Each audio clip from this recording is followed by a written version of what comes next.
to some of the directors. You are earning your living and your popularity sa kabastusan. Kung ang susundin mo yung bastos, bastos ka rin. Tama. Pero huwag ninyo ilalagay sa public medium. Tama. Yung kabastusan ninyo.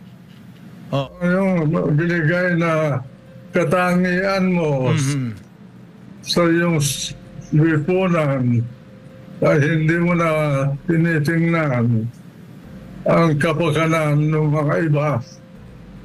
Tama. Sarili mo na lang ang iniisip mo. Akala mo maganda yung ginagawa mo, pero bastos ka. Yun. Bastos ka ng tao.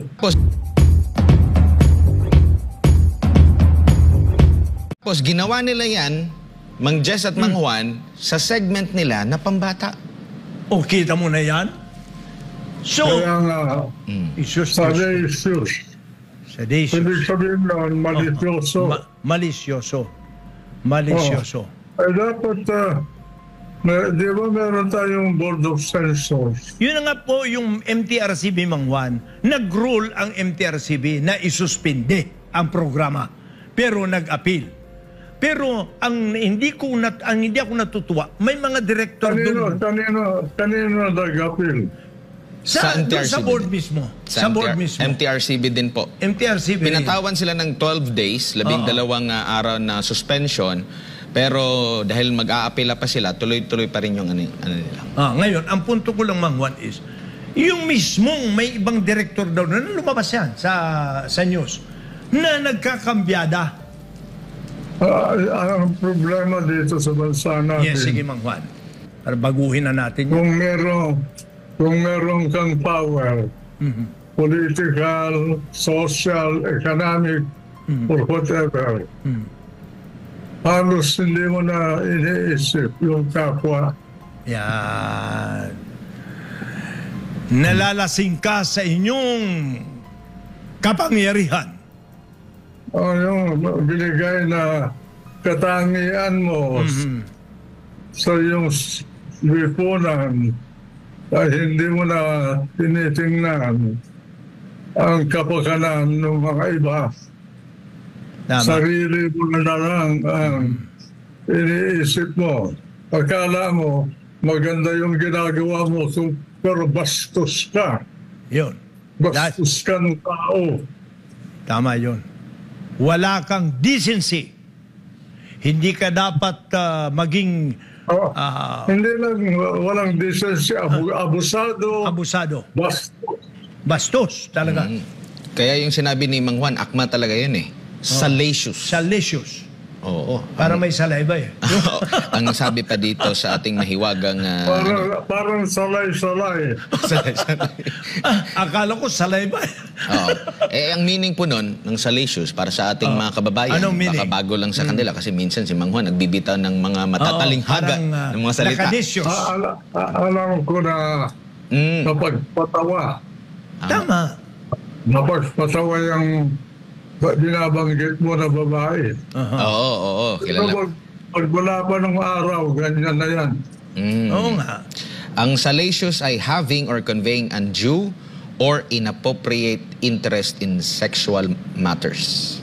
Salacious. Ang tanong, Mang Juan, hindi ba pwede na isang grupo, halimbawa kami, na maglabas din, na mag-file ng reklamo din sa MTRCB? Pwede. Oo. Kasi lahat ng pamilya, lahat ng pamilya na may mga anak na nasasaktan o nai-influensya, they should denounce her.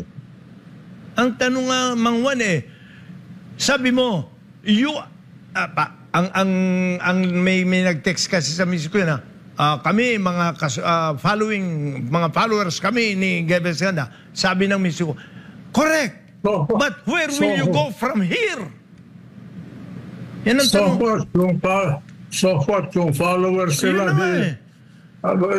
sundin ninyo. Pero huwag ninyo ilalagay sa public medium Tama. Yung kabastusan ninyo. Oo. You are showing your yung kung ano, sabi nga nila, siendo sa Kastila man Juan alam mo nagka-Kastila ako pa minsan siendo natural no pwede quitar. Kung ano ang naturalesa, hindi mo pwedeng alisin o baguhin. Dahil kung ang susundin mo yung bastos, bastos ka rin. Tama. Kaya nga may sutang bastos. Oo nga. Sana Kaya, magtanda na ito dahil... Sana magtanda. Matanda na eh. I mean, nasa ano sila prime time sila, Mang Jess, Mang Juan. Maraming nanonood sa Lagay kanila. mo na sa midnight show. Oo nga. Yung mga ganun, hindi na siya akma, hindi na sila family-oriented. Hindi na show. yung kaaya-ayang palabas. Lipat na lang sila dito sa Kayo SMNI namang mga para may direktor, matutunan sila. ito namang mga direktor, this is a message to some of the directors. You are earning your living and your popularity sa kabastusan.